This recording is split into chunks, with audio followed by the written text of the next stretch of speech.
Hello, everybody. Just gonna wait for Murray to join here. A little conversation for Earth Day. Hi, Murray. See if you can figure out. Let's see if we can get you on here.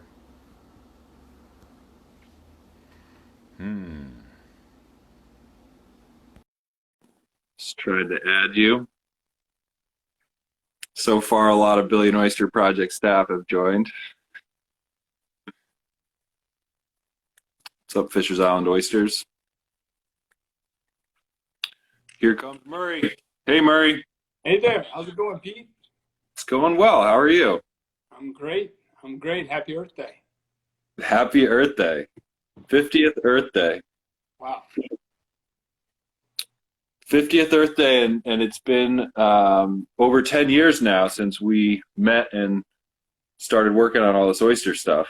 So, plan today is just to go through some questions, a little conversation. It's funny seeing all the BOP staff join here. That's distracting. Okay. So, we have a list of questions. We're just going to have a conversation about Harbor School and Billion Oyster Project. So, Murray, I'm going to start. Because you and I both grew up on farms. We also have, I think we got to introduce ourselves as well. Okay. Well, and I'm Murray Fisher. I'm the co-founder of the Billion Oyster Project with Pete. And now I'm the chair of the board of Billion Oyster Project. Still my boss. Yeah, so Murray, you grew up on a farm. We both grew up on farms. And I think that that's played a big role in sort of forming environmental ethic. And, you want to share a little bit about how your experience growing up on a farm sort of led you to Harbor School and Billion Oyster Project? Sure. I mean, growing up on a farm in Virginia, I was just really lucky to have a lot of experiences outside in nature with domestic animals and livestock, but also with a lot of wild animals and wildlife. And for me, that was a defining characteristic of my childhood, and my whole life I always knew I was going to work to help to restore and protect that wildlife and that environment. It was just a matter of how to best do it and where to do it. So in New York City, how can we have more kids sort of have that same kind of experience connected to wildlife and nature? So that's always been a big part of my mission since growing up on a farm. Yeah, absolutely. And it's sort of, I mean, the same idea for me growing up on an oyster farm was, I was never a big fan of school. And while I was going to high school, I was also working with my parents on the farm. And that as an educational platform was so much more interesting and exciting than the classroom stuff. And so when I moved to New York and was trying to figure out how to get into teaching and met you, and you had started the Harbor School, a school all about learning in a more interesting space, that made a lot of sense to me. Well, I mean, it's funny. Your experience on the oyster farm is actually a lot closer to what I think we're trying to replicate with Harbor School, which is that this idea that, so as background for some people, the Urban Assembly of New York Harbor School is a public marine science high school. We started in Bushwick, Brooklyn in 2003. We moved to Governor's Island in 2010. And it's the main partner of Harbor School. I mean, the Billion Oyster Project is where Billion Oyster Project was born. But yeah, your experience growing up on a farm, we wanted to be able to give kids the kinds of responsibilities that you had as a young person on the water with live animals out in nature, because we kind of believed that the marine environment, that was one of our founding principles, was that the marine environment created the ideal place for teaching and learning about careers outside and on the water. But you had actually lived that. You'd actually lived that growing up on Fisher's Island on the oyster farm. And I'd lived it in a sense in terms of being outside a lot. But it was, mine was more tractors and cows and fewer boats and oysters. Yeah. So how did you, one of my favorite stories you have, Murray, is sort of early working for Riverkeeper on the Hudson River, using that as advocating for and understanding the Hudson River as a learning platform, and how that led you to think about starting Harbor School. Yeah, it was so my first job out of college was working for Hudson Riverkeeper. I was an AmeriCorps intern, and it was there that, because there were just 5 people in the office, I was tasked with a lot of responsibilities, going and speaking on behalf of the Hudson River, meeting with school groups, going and investigating polluters. And what I found was that I was given this enormous responsibility, and it made the responsibility literally transform my brain to be much more excited about and engaged about learning than I'd ever been previously in my life. And I realized, like, wait a second, I wanted to have an impact on preserving the planet since I was 5 years old. I'm now 23 and I'm finally having the chance to do that. Why wasn't I doing that? Why wasn't that school? So the big question was like, what if school revolved around an ecosystem and preserving and learning about and restoring and advocating on behalf of that ecosystem? And so that sort of became the basis for creating the New York Harbor School. Yeah, a school all about, I remember when we when we first met, I think it was Scott Reed who put us in touch with each other. And then I started volunteering, and we got to go rowing on the East River. And I just remember that being the coolest thing, showing up at 96th Street and getting some Whitehall gigs out of a shipping container under the FDR, throwing them over the seawall, and then putting 20 teenagers on the boats and rowing around in that little cove right by 96th Street. And yeah, that. And you and I sat on the park bench there, and we talked about maybe you trying to volunteer to help us out. You were, what, a year out of college then? a couple of years, I think it was probably 2007. So yeah, a year out of college. And, you know, for us, we always had people coming to volunteer. We always had volunteers, and some volunteers would stick with us for a while. And Pete was really quiet. It was hard to know what he was thinking at the time, but he made it to Bushwick every day. I remember that you skateboarded to Bushwick a lot, but then you skateboarded and then rode a bike. And little by little, Pete started building out this incredible aquaculture infrastructure in the biology lab where he was volunteering at first. And then he became a substitute teacher and then a aquaculture teacher. And the whole time I was watching Pete and we were talking about oysters in our childhoods and harbor school. And it's almost like you brought a big part of the missing element of what harbor school was trying to do, because you had the hands-on, practical, real life experience of growing oysters.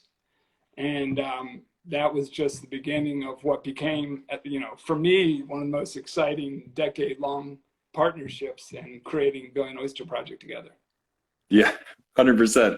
I'm going to skip down the list of questions because I'm interested to your answer for this one. I have an answer, but is there a story or moment or milestone that stands out to you when Billion Oyster Project went from an idea to a this says respected organization, but I'm going to say to a real thing?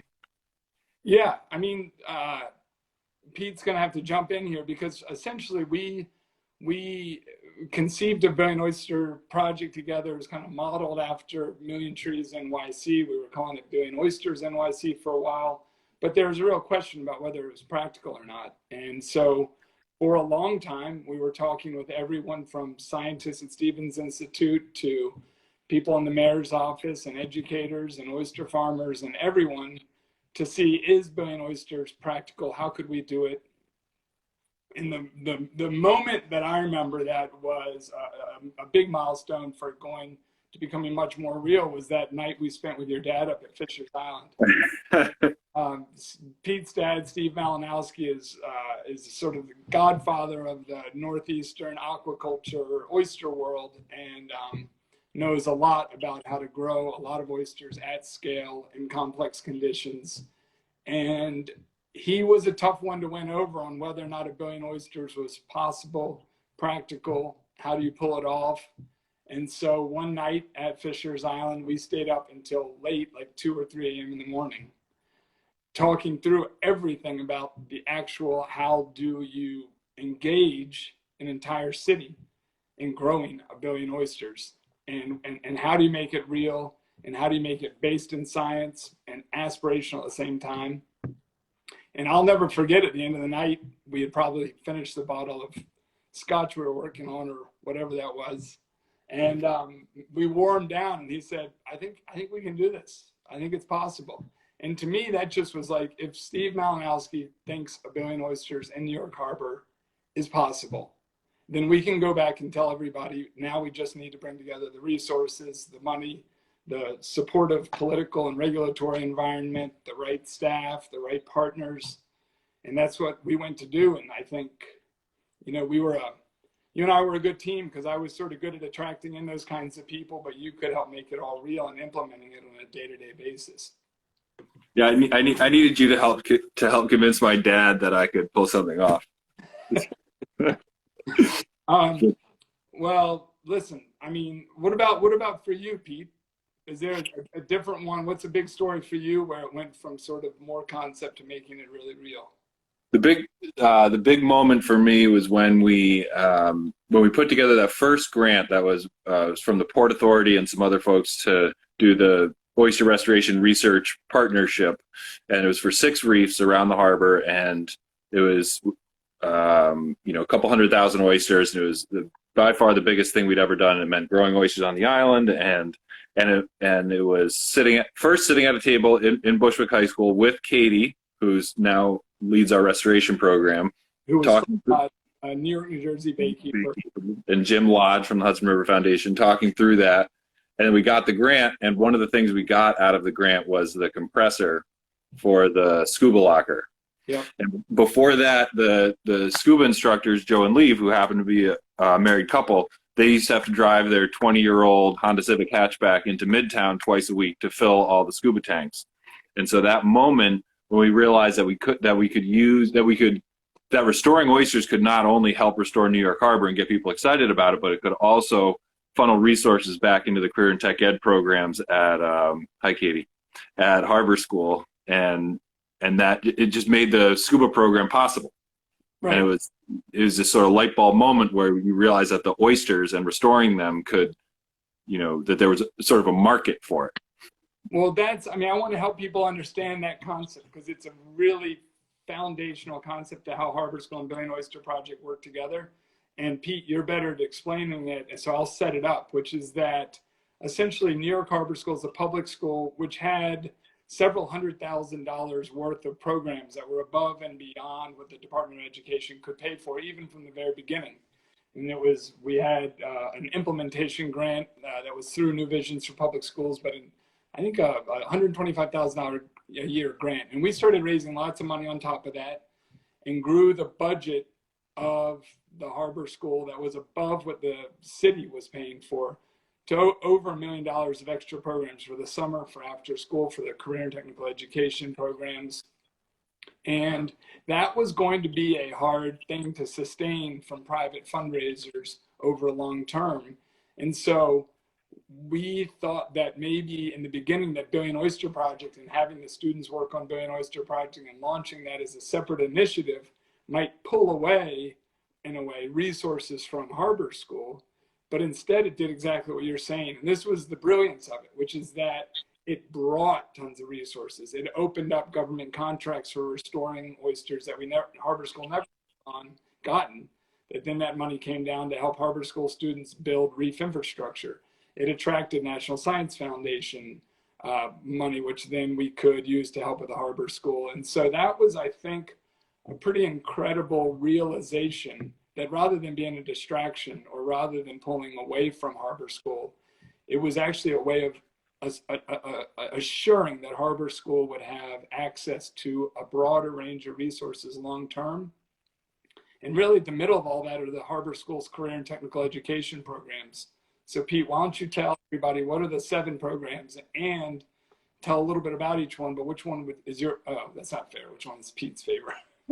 Well, Pete's aquaculture, but tell us about the 7.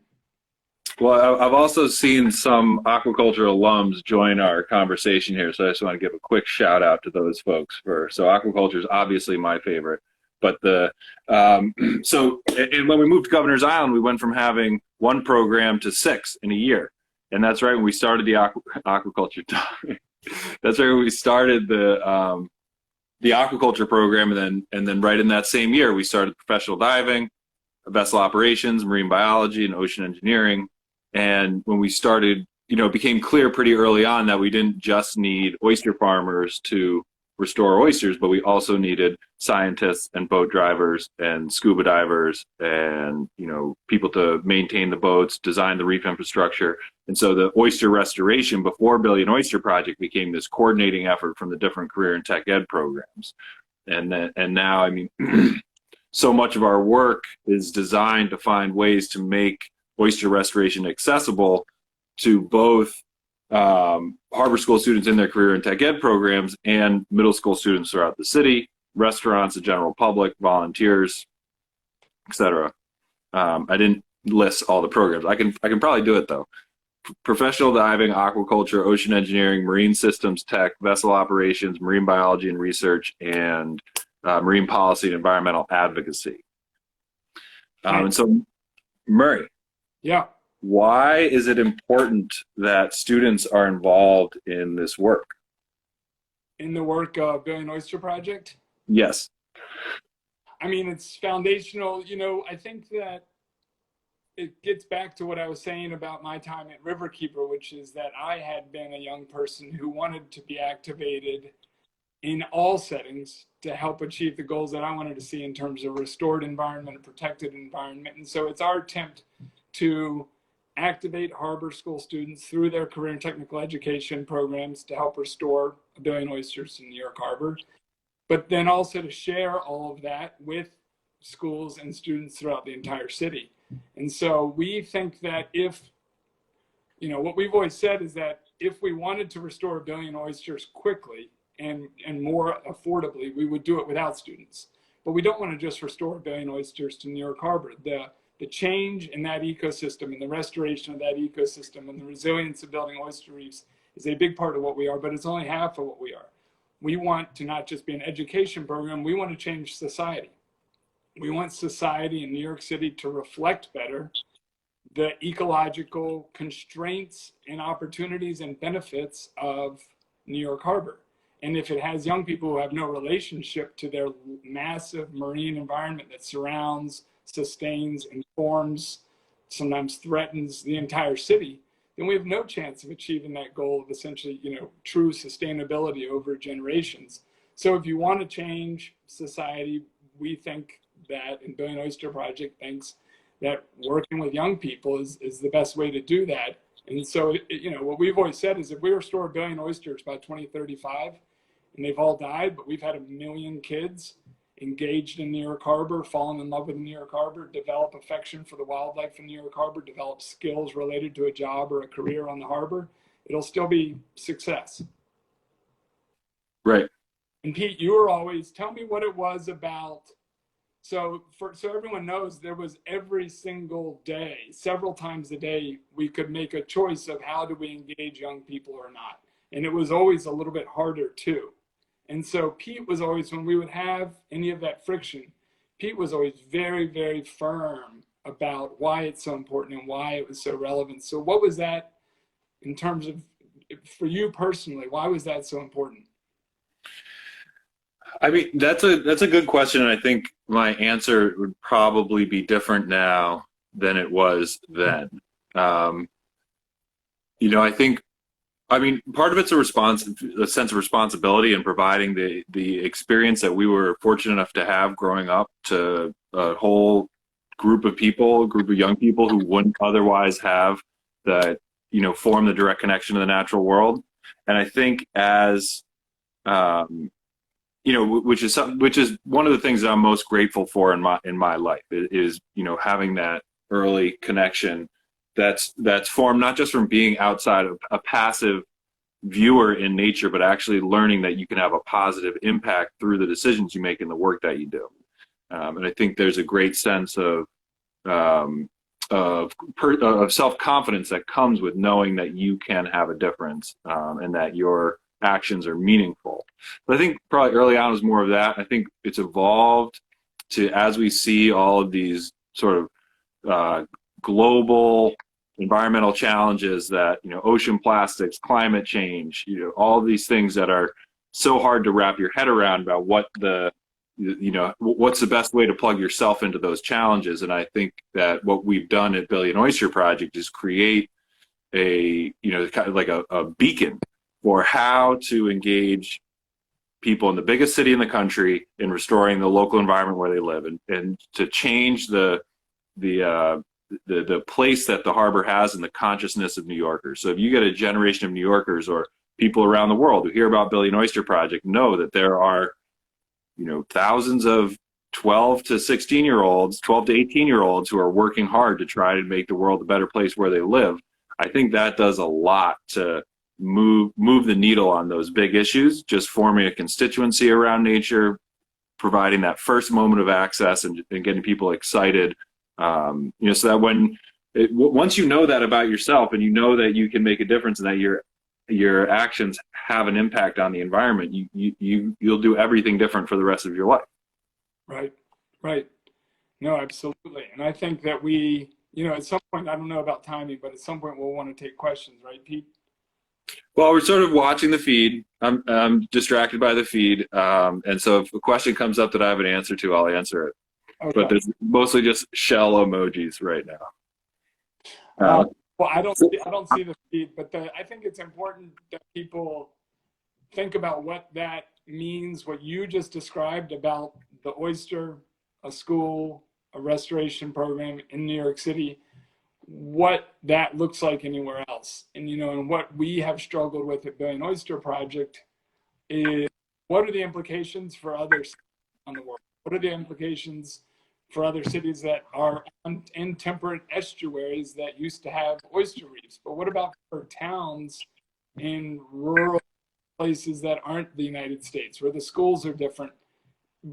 What Billy and Oyster Project and Harbor School are trying to do at their core, which I think is possibly replicable in terms of the sort of basic theme, is give young people responsibility to restore their local ecosystem. And it works where the kids are not engaged, where there's a lack of or need to engage kids, and where the ecosystem is degraded. And unfortunately, that's everywhere on the planet. And so I think that that's a interesting thing that we've struggled with quite a bit. What are the implications for Billy and Oyster Project beyond New York City? Right. And how do you, what's the best way to get a big group of people excited about a natural resource that is just not in the forefront of people's minds? How do you change that perspective? So Murray, has your vision for Billy and Oyster Project evolved over time? Has my vision for Billy and Oyster Project evolved over time? Not really. I think if I had some clarity around this idea of scale and replicability, maybe it would go in that direction.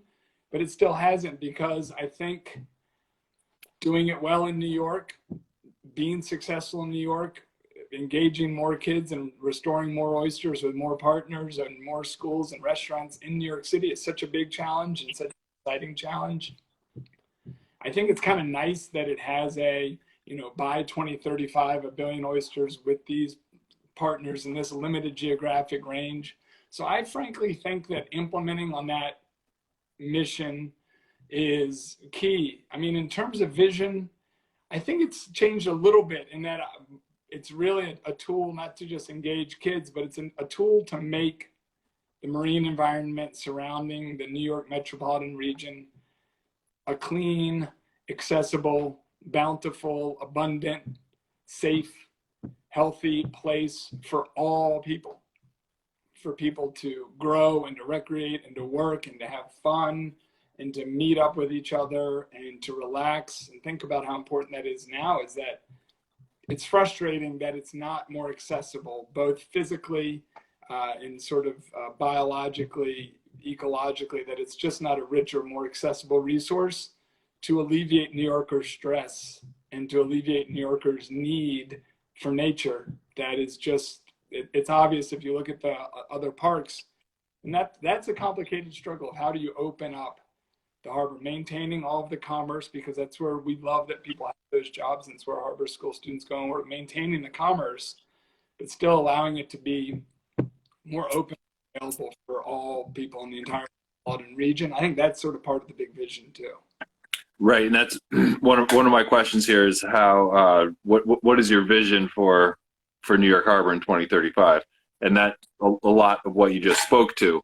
And I think that, you know, most New Yorkers who go to find nature besides in the public parks leave New York City Right. to go to find cool natural things. And meanwhile, we've had the luxury of spending a lot of time in the water in New York, and you know, some of the best nature shows I've ever seen are, you know, in Jamaica Bay or in and around Governor's Island. And so it's always eye opening to see that it's not just, well, you know, people think of New York Harbor as sort of toxic or polluted and don't realize that while it could be a lot cleaner, there are dolphins in the harbor sometimes, there are seals in the harbor, every once in a while a whale, lots of cool birds, and you know, there's a 22,000 acre national park that you can get to on a subway within New York City. So just making that connection. Pete, what's your favorite place in all of New York Harbor to visit, to connect to nature, or a great memory you have of doing that, where you really appreciated that you didn't have to leave New York City to connect to nature? Yeah, two different things, but the second one's much easier to answer. So the coolest natural thing I've ever seen in New York Harbor is in the middle of the winter, going from the Brooklyn Navy Yard to JFK Airport in Jamaica Bay. It's about an hour and 20-minute long boat ride. And coming around Coney Island, the first time I went out with Jeremy, and it was freezing cold, and we got out around Coney Island and looked up, and there were at least 1,000 northern gannets. And gannets have this 6.5 foot long wingspan.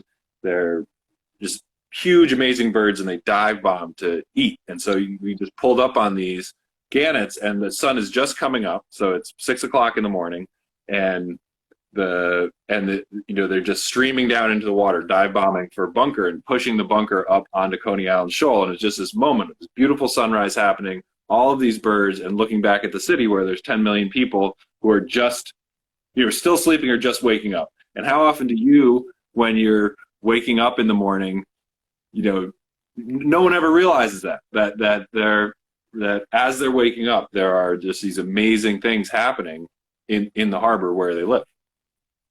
My favorite place to go I really like going in the creeks. So Newtown Creek, Gowanus Canal, just they're the most polluted parts of the harbor, but they're also, it's always fun getting further into the city on the water. Yeah, and they're so cool because they're just such an amazing combination of this like dirty, commercial, polluted legacy, and the kind of the rawness and the beauty associated with that on the shoreline. In many cases, right on the shoreline, it's quiet, not a lot of activity, but then you see nature coming back, and just that intersection of nature in an industrial city I love those places also. I was going to say up the Gowanus Canal as well. Yeah. And then just being on the water anytime, and it's just so open. There's, you know, you can look in at the city, and there's all, you know, 10 million people running around, and you just have all this space out on the harbor. Yep. All right. Well, Murray, anyone who's watching right now, this is a great time to ask an interesting question. Otherwise, we're gonna wrap this up. Rob's telling us how to say gannet in French. Pete, what about Oh, go ahead. What's your biggest takeaway or learning from the COVID-19 pandemic? Right. It's been wild for our whole staff for almost entirely in New York City, hunkered down in their apartments, and staying safe and trying to make good decisions. And it's been a very dramatic change to our work and our planning for the spring and summer, as it is for so many other organizations. I mean, a lot of our partners, schools and restaurants and oyster farms are really hurting right now. And so we're trying to figure out ways to bring attention to that and help them out. Our biggest event of the year was postponed till September. Hopefully we can have the event in September. And a lot of our work has virtual party same day. We're having a virtual party on May 7th. Thanks, Murray, for the plug. We've pivoted a lot of our work to try to bring the experiences that we would have normally had outside at the water's edge into people's apartments. So we worked on bringing teachers together virtually, modifying our education materials so that they're more suitable for distance learning at home. So in that way, we're able to provide direct service to teachers, students, and parents who are